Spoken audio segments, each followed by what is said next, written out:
Akkam jirtu maatiiwwan Milkii Tuubii biyya keessa fi biyya alaa jirtan. Milkiin Tuubii barnoota afaan Oromoo haala salphaa ta'ee fi yeroo gabaabaa keessatti barreessuu dubbisuu akka dandeenyuuf barnoonni kutaa darbe isiniif qabannee turree arras kan itti dhiyaatee jirudha. Kanaafiyyuu maarree warreen YouTube keenyaaf haaraa taatanii subscribe share gochuudhaan nu cina dhaabbadhaa isiniin jenna. Barumsa kanas bakkuma teessan teessanii karaa Telegiraamii, karaa Imo, karaa Zoomii, karaa WhatsApp, karaa isiniin mijatu kamiin iyyuu isin barsiisuudhaaf Milkiin Tuubiin yeroo hundumaa qophii isaa xumuree jira. Kanaafiyyuu lakkoofsa asii gadi isinii keenya jiru irratti dawwaluudhaan nu qunnamuu ni dandeessu isiniin jenna. Yeroo gabaabaa keessatti barnoota afaan Oromoo kana barreessuu dubbisuu akka dandeessan Milkiin Tuubiin barnoota isaa kutaa darbe ammallee kan itti fufee jirudha. Barumsa Ingiliffaa, barumsa herreegaa, barumsa waan kana barachuu warreen barbaadan lakkoofsuma kanaan dawwaltanii nu qunnamuu dandeessu isiniin jenna. Kutaan irra waliin ilaallu jecha hudhaa kan jedhudha.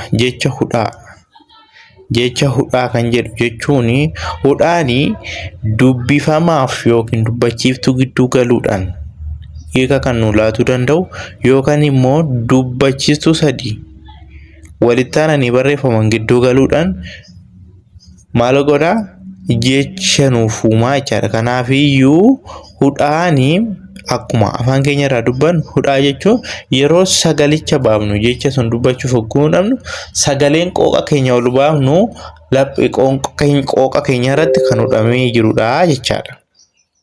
Hudhaa jechuun kanaafiyyuu hudhaan kamidhaa as keessatti hinoo kan jiran jechaadha. Amma fakkeenyaaf hudhaa jechuun maal jennee gaafa sagalee keenya baafnu qooqi keenya keessattis jechicha dubachuun sagaleen keenya kan hudhamu jechaadha.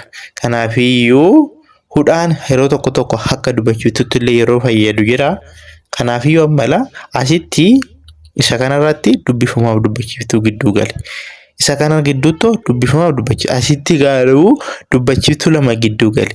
Maal jennee wayi dubbachiiftuu lama gidduu galuu danda'a. Dubbachiiftuu sadii gargar baasuu danda'a.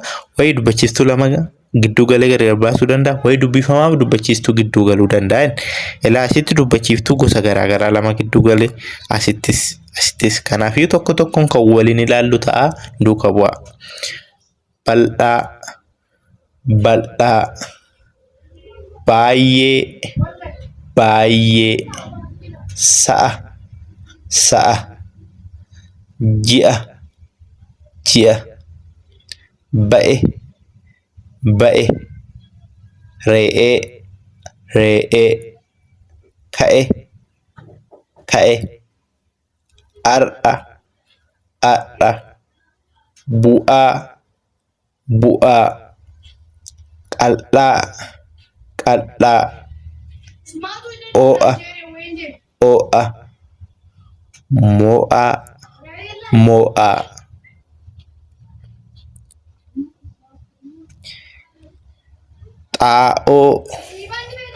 Xaa'oo, boba'aa,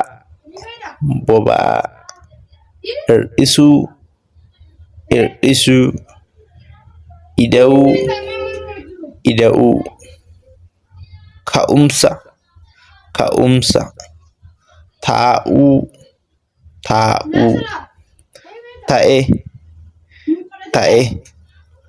milkaa'ina, qal'oo, gurmaa'uu, qindaa'e,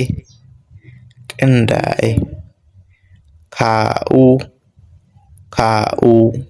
Kanaaf maarree jechoonni kun amma asitti dubbifamaa gosa garaagaraa dubbachiiftuu gosa garaagaraa lama gidduu galee jechaadha. Asittis dubbachiiftuu sadii walitti aananii jiran kana gidduu galee jechaadha. Kanaafiyyuu hir'isuu kan jedhu kana gidduutti immoo dubbifamaa fi dubbachiiftuu gidduu galee jechaadha. Xaa'oo eessatti qabamaa? Asitti qooqa keenya keessatti sagaleen keenya qabamaa jechaadha. Asitti boba'aa hogguu jedhu boba'aa hogguu jennu as gidduutti hudhaatu galaa jechaadha. Kanaafuu odoo asii gidduu kana isaan kana gidduu keessa dhabame amma hiika tokko qabaachuu hin danda'u jechi kuni jechaadha odoo asii dhabame dubbachuu hin danda'u jechaadha. Maaliif jennaan dubbifamaan dubbachiiftuun sadi wal bukkee galuu hin danda'u. Dubbachiiftuun lama wal fakkaatu wal bukkee galuu hin danda'u yeroo kamiyyuu jechaadha. Kanaafiyyuu yeroo kana maal nu gaafata? Hudhaatu gidduu galuu nu gaafata. Kanaafiyyuu irra deddeebitanii yoo ilaaltan isiniif galuu ni danda'a. Kanaaf barumsi irraa qabnu asuma irratti nu ga'a.